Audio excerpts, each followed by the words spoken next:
আসসালামু আলাইকুম। আমি প্রথমেই শুরু করছি পরম করুণাময় আল্লাহ তাআলার কাছে প্রার্থনা করে, স্পেশালি আমাদের যে প্রবাস বাঙালি ভাইরা মধ্যপ্রাচ্যে আছেন, তাদের জানমালের হেফাজতের জন্য উপরওয়ালার কাছে আমাদের প্রার্থনা রইল। আজকে আমি খুব জটিল একটা ব্যাপার নিয়ে আমি আপনাদের সাথে আলাপ করতে আসলাম, আপনাদের সাথে শেয়ার করতে আসলাম। হয়তো আপনারা নাও মানতে পারেন, না মানার অধিকার আপনাদের আছে। এটাকে বলে গণতন্ত্র, রাইট? আপনি একটা জিনিস বিভিন্ন অ্যাঙ্গেল থেকে চিন্তা করতে পারেন। যেমন আজকে যে ইস্যুটা, এটা একটা প্রবল আকার ধারণ করছে। একটা ইস্যু যখন খুব জটিল হয়ে যায়, তখন মানুষ বিভিন্ন অ্যাঙ্গেল থেকে চিন্তা করে।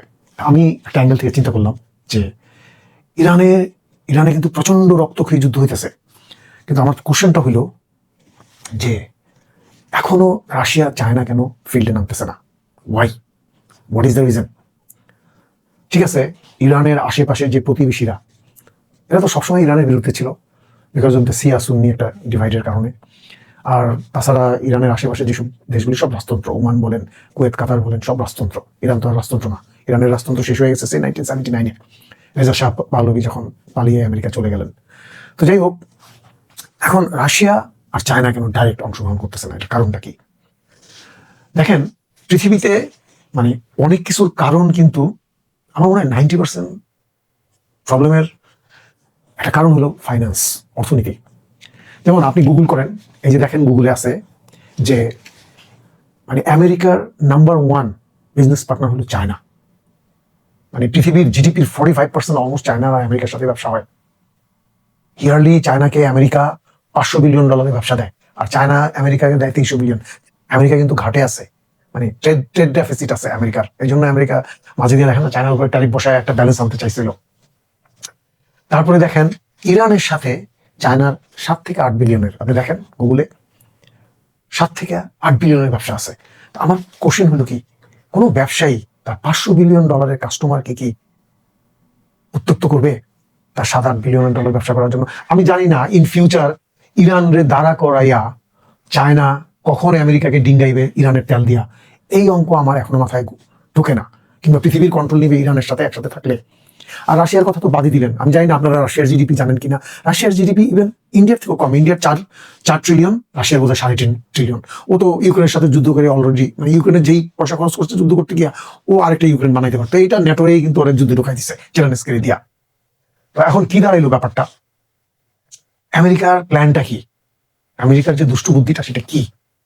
দেখেন, আমরা যদি পিছনের দিকে তাকাই, যে আল্লাহ পাক বলছে কেউই তোমার ভবিষ্যৎবাণী বলতে পারে না। হ্যাঁ, তুমি পিছনের তথ্য দিয়া, তোমার ব্রেন দিছে আমি তোমাকে, তুমি একটা ভবিষ্যতের একটা এসিউম করতে পারো, একটা ধরে নিতে পারো। যেমন আমরা সাদ্দামরে দেখছি, গাদ্দাফিকে দেখছি, আমেরিকার সাথে যখন শাউট করা শুরু করলো যে আমরা ডলার দিয়ে আর ব্যবসা করবো না, আমাদের কারেন্সিতে আমরা ব্যবসা করবো, it's means they want to take over the world, pushing the America out from the market. এটা যখন বললো, তখন কিন্তু সাদ্দামের কাছে ভাই প্রচুর অস্ত্র বিক্রি করছে চায়না, ফ্রেঞ্চ, ইউরোপ, জার্মান টার্মান, এরা সবাই সাদ্দামরে একদম বাংকার বানাই দিছে ভাই। তখন এত টেকনোলজি, বোম্বিং, স্ট্রিট এই আর কি বলে যে অদৃশ্য বিমানগুলি আছে, সেগুলি কিন্তু ছিল না, এত পেনিট্রেটেড বোম ছিল না। কিন্তু এমন বাংকার বানাই দিছে মাটির নিচে যে উপরে বোম্বিং করার পরও আপনি বেয়ারিং দিয়ে শেক করলে ক্র্যাক হবে না। এগুলি আমরা শুনতাম, খবরে পড়তাম, বিলিয়ন বিলিয়ন ডলার নিয়ে গেছে সাদ্দামের থেকে। কিন্তু যখন ফাইনাল ওয়ার আসলো, কেউই আসলো না। আমেরিকাকে সাদ্দামরে ঈদের দিন সাদ্দামের লোকরে দিয়া ফাঁসি দিয়া মারাইলো। এটা খুব মুসলমানদের জন্য একটা প্যাথেটিক জিনিস ভাই। এরপর দেখেন কর্নেল গাদ্দাফির কথা, দেখেন ও তো পকেট মারের মতো ওর লোকজন মারছে। তো এখন কথা হলো কি, দেখেন সমস্যাটা কি, আমাদের সব জায়গায় ডিক্টেটর, বুঝছেন, ফ্যামিলি ডিক্টেটর। আমেরিকা দেখেন ফ্যামিলি ডিক্টেটর না ভাই। আজকে ট্রাম্প যদি ভুলও করে, ফাট করে আরেকটা লোক আইসা ট্রাম্পকে রিমুভ করে আরেকটা লোক সিস্টেমে বসে যাবে, পুরো আমেরিকা কলাপস করবে না। এটা একটা সিস্টেমের মতো, it doesn't own any personal family, right? তো যাই হোক, এখন আমি কথাটা আসি। আমার মনে হইতেছে যে এই যে ইরান যে মিসাইলগুলি বানাইলো এত বছর ধরে, টিপু মিসাইল বানাইলো, দেখেন বাংলাদেশের কাছেও যদি এরকম প্রকৃতির তেল ভরা থাকতো আর তেল বিক্রি করে কিন্তু মিসাইল বানানো যায়। মিসাইল বানানোটা কিন্তু বিশাল কিছু না। বানানো কি বিশাল কিছু জানেন? এই যে আজকে তাইওয়ান যে চিপ বানায় না, মেমোরি চিপ কম্পিউটারের, এগুলি বানায় পৃথিবীর 60% না 50% চিপস এখন বানায়। আমেরিকা $100 বিলিয়ন তাইওয়ানে ইনভেস্ট করছে, এবং চায়না দখল করতে গেলে আমেরিকা নৌবহর পাঠায় তাকে পাহারা দেওয়ার জন্য। তাইওয়ানের নিজের রকেট বানাইতে হয় না ঘরে বসা। কারণ আপনি পৃথিবীর মানুষ কি ব্যবহার করে, আপনি তো ডেলি মিসাইল ব্যবহার করেন না। আপনার ডেলি লাইফ আপনি কি ব্যবহার করেন, প্রোডাক্ট কি, আপনাকে প্রোডাক্ট ওয়াইজ বানাইতে হবে। ইরান তো তার তেল আছে বলে এটা পারছে। আজকে বলেন ইরানের তেল না থাকলে এই মিসাইলগুলি তারা বানাইতে পারতো। এনিওয়ে, আমি আসল কথায় আসি। ইরান যে 10 বছর ধরে এত মিসাইল বানাইছে, আপনার কি মনে হয় আমেরিকার ইসরায়েলের এগুলি নলেজে নাই? 20 বছর আয়াতুল্লাহ আলী খমেনাইকে ট্রাক কইরা তারপরে তারা মারে। আর এই মিসাইলগুলি বানাইছে, তাদের নকল দর্পণ নাই? অবশ্যই আছে। ওকে মিসাইলগুলি বানাইতে দিছে, এবং এখন কি জানেন, ওরে মিসাইলগুলি মারতেও দিতেছে। ওই আশেপাশে কি করবে জানেন, তেলের দেশ মেশ এগুলি 20 বছরের জন্য ধ্বংস করে দেবে। এগুলি ঘুরে উঠতে আবার এই যে আরামকো শাটডাউন, হ্যাঁ, ওমান টোমানে যে তেলের এটা ওইটা মাইরা সব ধ্বংস করতেছে। কারণ কি জানেন, রিসেন্টলি 10 বছর ধরে সৌদি আরব, কাতার, ওমান এরা কিন্তু আগের মতো আমেরিকার কথা শুনে না। স্বাভাবিক, এটা নিয়মই। আপনার চাকর ছেলের যদি আপনি আস্তে আস্তে একটা ভালো চাকরি দেন, ও যদি একটু পয়সা হইতে থাকে, এর মধ্যে কিন্তু আপনার কথা শুনতেছে না, সে নিজে কিছু একটা করতে human beings, nothing wrong with it. তো আমেরিকার আর বাইরেও কিন্তু চলে যেতেছিল এই ইয়ারা, সৌদি আরব টারব, এই যে মিডল ইস্টার্ন যে ওপেকের তেলটা। তো ও করলো কি, ইরান রে মিসাইলগুলি বানাইতে দিল, দিয়ে একটা কনফ্লিক্ট করাইলো। আর চায়না আসবো না, কারণ চায়না ওর বিগ পার্টনার। দেখা গেছে রাশিয়ারে চায়নারে দিয়ে রাশিয়ার একটা হ্যান্ডেল। ঠিক আছে, তোমরা ইরানের কাছে যা বেচা কামাইতে পারো। ভাই, ইরানে ব্যবসা করে চায়নার লোকের 7-8 বিলিয়নের, আর আমেরিকা করে 500 বিলিয়নের। আপনি ইরানের কি এটা কি যে হাসিনার মতো কইলে এখন অন্যরকম, ভারতকে যা দিয়েছি আমাদের কখনো ভুলতে পারবে না। আরে ভাই, দেশ একটা ইনস্টিটিউট, একটা সংগঠন। এটাতে এক এক সময় এক এক ধরনের প্রশাসন আসে, এটা অনুযায়ী ওটার ক্যারেক্টার হয়। এটা কোনো একটা দেশ কখনো সারা জীবনের জন্য বন্ধু হয় না, সারা জীবনের জন্য শত্রু হয় না। এটা আপনার পলিটিক্যাল সায়েন্স পড়লেই। আর আমাদের দেশের মহিলা হিসেবে প্রধানমন্ত্রী কত কি বলে দেয়, রাইট? আর পিছনে আছে তো চাটুকার, চারটে থাকে, আর মহিলাও বলতে থাকে এটা হলো রেল লাইন সমান্তরালের মতো চলতে থাকে, দেশ যাতে ধ্বংস না হয়। ভাই, তো যাই হোক, আসল কথায় আসি। এখন আমেরিকা ইন্ডিরেক্টলি বলছে যে রাশিয়া, চায়না, তোরা যা বিচা কামা, but end of the day out take over. এখন মিডল ইস্টে যখন একটা বিশাল একটা ডিজাস্টার হইব, এই ইরানের ছোঁয়া, ইরানরে বানাইতে দিচ্ছে, এগুলো ওদিক ওদিক মারতেছে সব, হওয়ার পরে বুঝছেন ইরানরে আলটিমেটলি টেক ওভার করবো। ইরান, শোনেন, আমেরিকা বসে ইরানের মিসাইল বানার ক্ষমতা আছে আমেরিকার, কিন্তু ইরানের কিন্তু মিসাইল আমেরিকায় পৌঁছানোর ক্ষমতা নাই। এই কথাটা মনে রেখেন। এখন দেখেন, আস্তে আস্তে আমেরিকার পিছনে অস্ট্রেলিয়া আসতেছে, জার্মান আসতেছে, যুক্তরাজ্য আসতেছে, ইংল্যান্ড আসতেছে, ওই পশ্চিমরা সব কিন্তু রসুনের গোয়া এক জায়গায় আসতেছে। আর ইরান বেচারা, তার আপন ভাইরা সব চারিদিকে। ওই যে রাজতন্ত্র, পরিবারতন্ত্র থেকে আপনি বাইরে না পারলে আমার দেশ কোনোদিন উন্নত হবে না, বুঝছেন? চাটুকারি তার পয়দা হবে পরিবারকে চাটার জন্য, খালি চাটবে আর চাটবে। একটা সময় দেখবেন যে দেশ সব নাই হয়ে গেছে। তো এরকম মিডল ইস্ট এরকম সব পরিবার।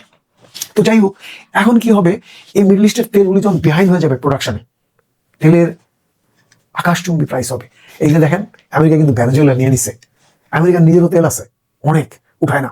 এরপরে আমাদের কানাডার আলবার্টার বিশাল তেলের খনি, এটা লিবারাল গভর্নমেন্ট তুলতে দেয় না, এনভায়রনমেন্টের কারণে কিন্তু এই জন্য আলবার্টা আমেরিকার সাথে চলে যায়। কালকে যদি আমেরিকার সাথে আলবার্টা চলে যায়, আমরা কানাডা কিছু করতে পারবো না। এখানে তো ডেমোক্রেসি আছে, আমাদের দেশের মতো না যে বাটকেরা পাঠাই দিলাম সোলজার, এই তোরা কই যাবি।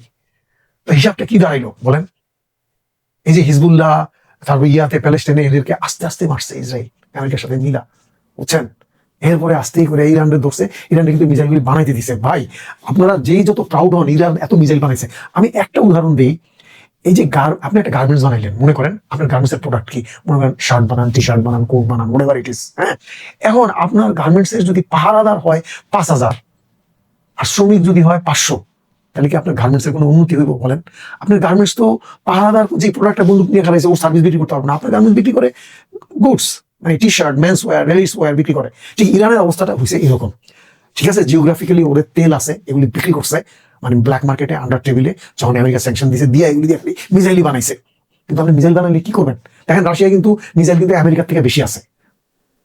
হ্যাঁ, রাশিয়ায় আমেরিকাতে মিসাইল দিয়েছে, কিন্তু রাশিয়ার জিডিপি কত দেখেন, 3.5 ট্রিলিয়ন। আপনি গুগল করেন, আপনি দেখতে পারবেন 3.5 ট্রিলিয়ন। আর আমেরিকার হলো 28 ট্রিলিয়ন। এগুলি কি দিয়ে এই পয়সা বানাইছে জানেন? শুধু মিসাইল বিক্রি করে না। ঠিক আছে, মিসাইল বানাইছে পাহারা দেওয়ার জন্য, রাশিয়া থেকে কম মিসাইল আছে আমেরিকার। ওরা বানাইছে সফটওয়্যার, ওরা বানাইছে ইলেকট্রিক কার, ওরা বানাইছে প্লেন, ওরা বানাইছে auto industry, you name it. তারপরে সব ব্রেন গুলি ওরা ড্রেইন করে তার দেশে আনছে। জিজ্ঞেস করেনি তুমি মুসলমান, তুমি ইহুদি না তুমি হিন্দু, তোমার ব্রেন আছে, আসো না সাথে চাকরি করো। এই দেখেন ইলন মাস্ক, পৃথিবীর সবচেয়ে বড় লোক হইছে, সে একবার কোনোদিন কয়নি যে I am proud of south African, originally কি সাউথ আফ্রিকার। তো আমার কথা হলো কি, আমেরিকার একটা বিশাল বাজে গেম এখানে খেলছে সে। খেলে কারণ কি জানেন? আমাদের দেশগুলিতে ডেমোক্রেসি নাই, সব পরিবার, বুঝছেন? পরিবার যেখানে থাকবে, পরিবারতন্ত্র যেখানে থাকবে, সে দেশের কোনোদিন উন্নতি হবে না। এই কথা মনে রাখেন। এবার দেখেন মিডল ইস্টে কি একটা পরিবার, এবং এই মিডল ইস্টে যদি ভাঙচুর হয়েছে, এই কনস্ট্রাকশনের কাজও এই ওয়েস্টার্ন ওয়ার্ল্ডই করবে, কন্ট্রাক্ট নিব। আপনি দেখেন, I am telling the truth man, take my word and write it there, time and date, sign it man. America সবচেয়ে বড় সম্পদের ভান্ডার নিয়ে বসে আছে গত 100 বছর ধরে, আর তার পিছনে তো ইউরোপে আছেই। এনিওয়ে, তারপরও মুসলমানদের জন্য খারাপ লাগে। আল্লাহ পাক মুসলমানদের রিয়েল বুদ্ধি দেখ, মানে দল কানা না, ওই ফ্যামিলি কানা না, রাজা কানা না, এগুলি থেকে মানুষ বাইরে হয়ে আসছে বহু আগে ব্রিটিশরা। যাই হোক, দোয়া করি তারপরও শান্তিপূর্ণভাবে সবকিছু সমস্যার সমাধান হোক, এটাই চাই। পৃথিবী একটা ক্রান্তিকাল পার হইতেছে। ভালো থাকেন। আসসালামু আলাইকুম।